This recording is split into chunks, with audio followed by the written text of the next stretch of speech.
Well, now it's time for Perspective. We're going to cross to Budapest, talk to Financial Times Southeast Europe correspondent Marton Dunai, who joins us from there. Thanks very much for being with us on the programme. I mean, it's an incredible victory, isn't it, really, for Peter Magyar?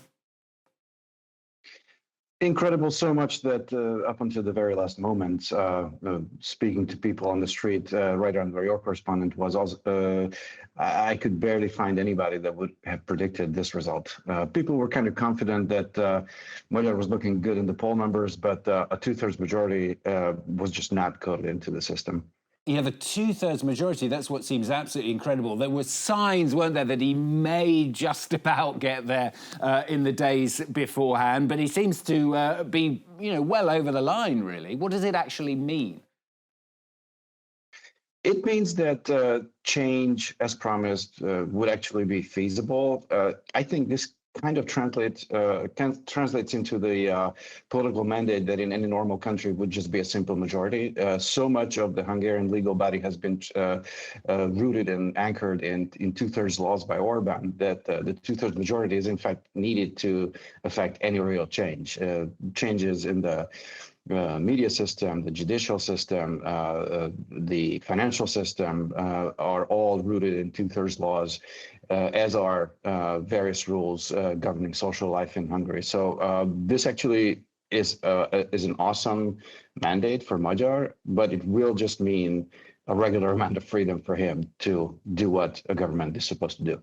And is he likely to have trouble implementing that? I mean, the two-thirds majority, obviously, in Parliament is going to be great from his point of view, but at the same time, he's actually got to get people to follow what he's after, hasn't he? He does, but I think he has both the popular mandate and the tools to work with in terms of unpicking even the deep state system that Orban has established, the cooperation with large sectors of the economy, oligarchs, the tentacles reaching all the way down to the smallest villages. Magyar now has the tools to recalibrate all of that, and I think both because of Orban's, I would say, surprisingly peaceful and easy concession, and because of Magyar's own peaceful approach to transition, I think the chances of any trouble around the transition have receded greatly. Yeah, there were fears then that Viktor Orban might try to cling to power. No, not anymore. There were fears before. There were all sorts of, I'm not even sure what to call them, forecasts or predictions or doomsayers, saying that either Orban or people behind him in Hungary and abroad, often calling out Russians, would somehow sow discord and somehow cause chaos and somehow avoid having to transfer power. None of that seems likely right now. So what went wrong, do you think, for Viktor Orban? I think he focused too much on his own political camp and did not really understand that the people of Hungary were no longer buying his messages of a mortal danger facing Hungary in the face of the war in Ukraine, and he basically ignored the messages that Peter Magyar was sending about the dire state of the economy and social services. So ultimately, it was a campaign contrasting bread and butter local issues with geopolitical issues that few people can understand. One great example of that is when the U.S. Vice President J.D. Vance came to Hungary to spend 2 full days amid the Iran war situation to prop up Orban during the last week of his campaign. I went to, just a few days after that, I went to a tour around the countryside, and when I asked people about, what they think of the help that J.D. Vance gave Orban, they looked at me and said, J.D. who? So it really didn't resonate with ordinary Hungarians, and that can be seen in the numbers that Orban has put up. He usually gets 2.2, 2.5, 2.8 million voters. He got that now, but not a single voter more.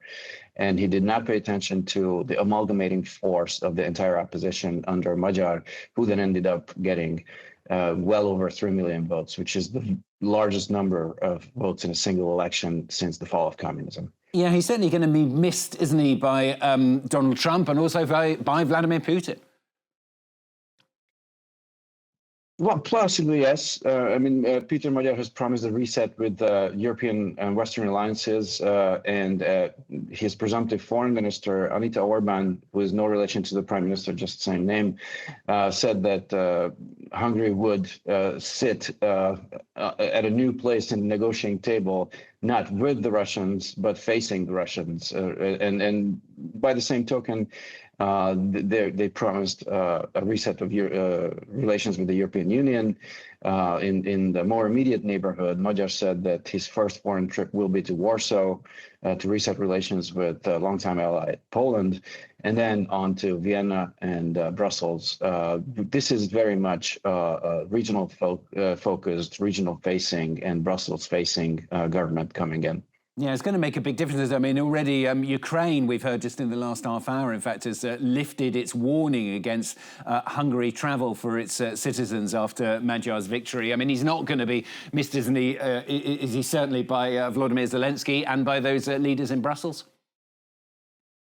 For sure. I mean, Magyar will be a far cry from Orban in a positive sense, cooperating with Brussels. And they indicated that they're open to discussions on Ukraine, obviously not going to veto EU-wide resolutions left and right. And Magyar obviously is also financially very interested in resetting relations, not only because Hungary has 20 billion euros still suspended by the EU because of rule of law and graft concerns, but also Hungary is the last country in the EU which has not yet gotten access to its safe funds for European rearmament. So that in total is somewhere around 35, 36 billion euros, which will be incentive enough for Magyar to cooperate seamlessly. Finally, Martin, I mean, just give us a sense, if you can, of what you think people are going to be feeling in Hungary today. And obviously, it's very different for those people who did vote for Viktor Orban. But after 16 years having this huge change, it's going to be momentous for the supporters of Magyar in the next weeks and months, isn't it? It is, and for a lot of people, it was sort of a breath of fresh air, and for a lot of people that I spoke to, they just said, I can't even really understand this. This has to sink in. But one thing we need to remember is that TISA's support base is not homogenous. So it incorporates everybody, almost everybody except for the far right, that did not sympathize with Orban. So it will pretty much probably lead to a complete reset of the Hungarian political scene as well. So what we see as support for TISA now will eventually, I think, evolve into a new system where you see left-wing forces, liberal forces, green parties, this and that. So this is very much an Archimedean point, but I don't think politically speaking, it's the end point. Good to talk to you on the programme today. Marton Dunai there from the Financial Times Southeast Europe correspondent. Thanks very much for joining us there from Budapest.